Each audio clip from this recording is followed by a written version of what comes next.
గత 4 రోజులుగా social media అంతా ఒకే ఒకే అంశం మహాసేన రాజేష్ గురించి.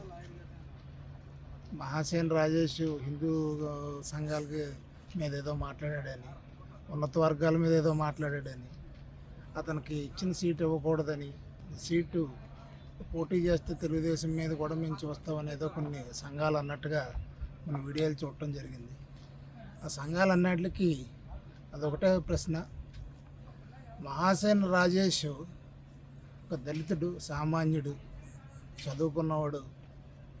ఇప్పుడు చదువుకున్న వాళ్ళు రాజకీయాలకు రావాలంటేనే ఇబ్బంది పడుతున్న ఈ రోజుల్లో ప్రశ్నించే గొంతుగా అతను రాబోతున్న తరంలో అటువంటి వ్యక్తిని అసెంబ్లీకి రాకుండా ఆపాలనుకుంటాం అది కరెక్ట్ కాదని నా ఉద్దేశం.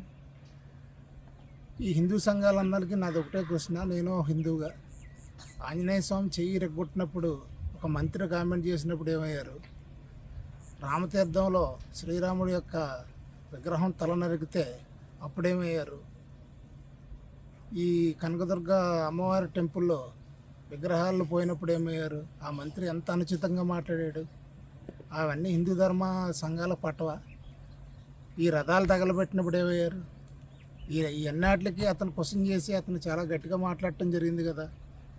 పోనీ అతను చేసిన దానికి ప్రాయశ్చాత్తం పడతానని చెప్తున్నాడు, తప్పు అయిందని చెప్తా ఉన్నాడు.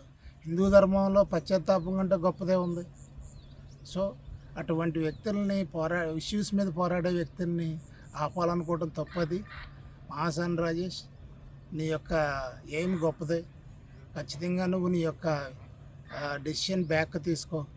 నువ్వు అతి త్వరలో దళితుల తరపున, బడుగు బలహీన వర్గాల తరపున, నిమ్న జాతుల తరపున ఒక వాయిస్గా నువ్వు అసెంబ్లీలో ఉంటావని చెప్పడానికి నేను ఏమాత్రం సంకోచించడం లేదు.